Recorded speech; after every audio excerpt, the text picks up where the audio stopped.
బీహార్ తాజా అసెంబ్లీ ఎన్నికల్లో ప్రశాంత్ కిషోర్ పార్టీకి ఘోర పరాజయం ఎదురైంది. కనీసం ఒక్క సీటులో కూడా జన్ సురాజ్ పార్టీ విజయం సాధించలేకపోయింది. దేశవ్యాప్తంగా అనేక రాజకీయ పార్టీలు గెలుపు తీరాలకు చేర్చిన ప్రశాంత్ కిషోర్ తన పార్టీని మాత్రం గెలిపించుకోలేకపోయారు. అయితే 2030 ఎన్నికలు ప్రశాంత్ కిషోర్ టార్గెట్గా పెట్టుకున్నట్టుగా పాట్నా పొలిటికల్ వర్గాల టాక్.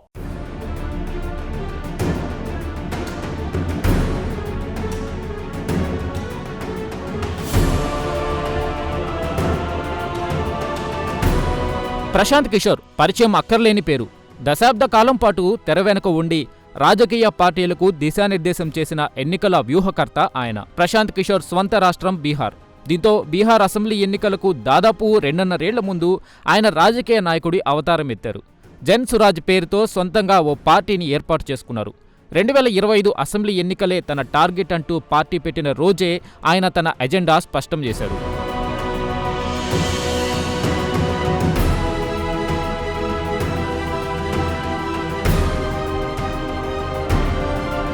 అయితే ఇటీవల ముగిసిన బీహార్ ఎన్నికల్లో ప్రశాంత్ కిషోర్ ఒంటరి పోరాటం చేశారు. అటు ఎన్డీఏ కూటమి, ఇటు మహాగఠబంధన్ 2 శిబిరాలకు ఆయన దూరంగానే ఉన్నారు. 100కు పైగా సీట్లలో ప్రశాంత్ కిషోర్ పార్టీ అభ్యర్థులను నిలబెట్టింది. అయితే ప్రశాంత్ కిషోర్ మాత్రం బరిలో నిలవలేదు. ఇందుకు ఆయన తన కారణాలను చెప్పుకొచ్చారు. అయితే ఆయన పోటీ చేయడం లేదా పోటీ చేయకపోవడం అనేది వేరే సంగతి.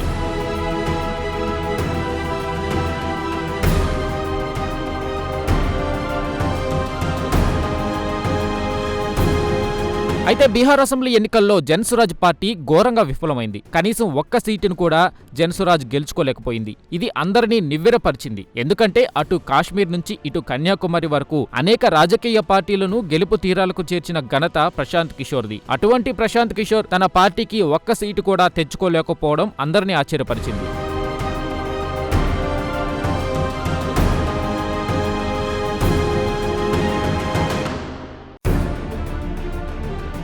ఇదిలా ఉంటే ప్రశాంత్ కిషోర్ రాజకీయ లక్ష్యాలు వేరేగా ఉన్నాయంటున్నారు రాజకీయ పరిశీలకులు.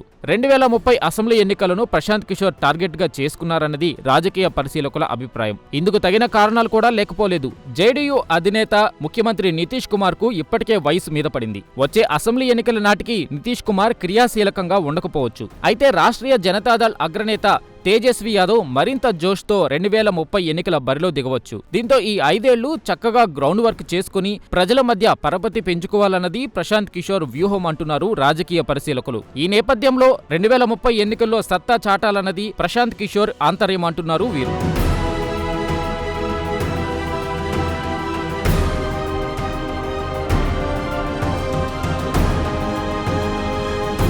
అయితే ఇక్కడ ఒక మెలుకు ఉంది. ప్రశాంత్ కిషోర్ అగ్రకులానికి చెందిన వ్యక్తి. అయితే మొదటి నుంచి బీహార్ రాజకీయాల్లో వెనుకబడిన తరగతులదే హవా. ఇప్పటికి కూడా వెనుకబడిన తరగతుల హవానే నడుస్తుంది.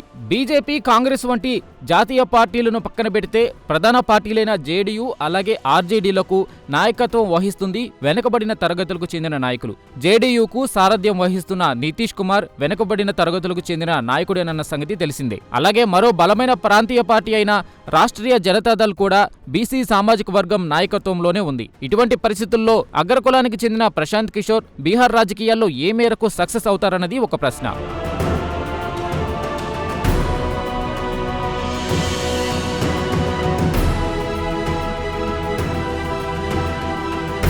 ఇదిలా ఉంటే బీహార్ ఎన్నికల ఫలితాల నేపథ్యంలో తాజాగా ఎన్డీఏ కూటమిపై ప్రశాంత్ కిషోర్ ఘాటు ఆరోపణలు చేశారు. దేశంలో అనేక అభివృద్ధి ప్రాజెక్టుల కోసం కేటాయించిన 14,000 కోట్ల రూపాయల ప్రపంచ బ్యాంకు నిధులను బీహార్ ఎన్నికల్లో గెలుపు కోసం ఎన్డీఏ ప్రభుత్వం దుర్వినియోగం చేసిందని ఆయన ఆరోపించారు. ఎన్నికల ముందు బీహార్ మహిళల బ్యాంకు ఖాతాల్లో జమ చేసిన 10,000 రూపాయలు ఈ నిధులలో నుంచి తీసినవే అని ఆరోపించారు ప్రశాంత్ కిషోర్. అంతేకాదు ఎన్నికల్లో గెలుపు కోసం నితీష్ ప్రభుత్వం పెద్ద ఎత్తున ఓట్లను కొనుగోలు చేసిందని ఆయన ఆరోపించారు. తన ఆరోపణలపై కేంద్ర ఎన్నికల కమిషన్ సమగ్ర దర్యాప్తు జరిపించాలని ప్రశాంత్ కిషోర్ డిమాండ్ చేశారు.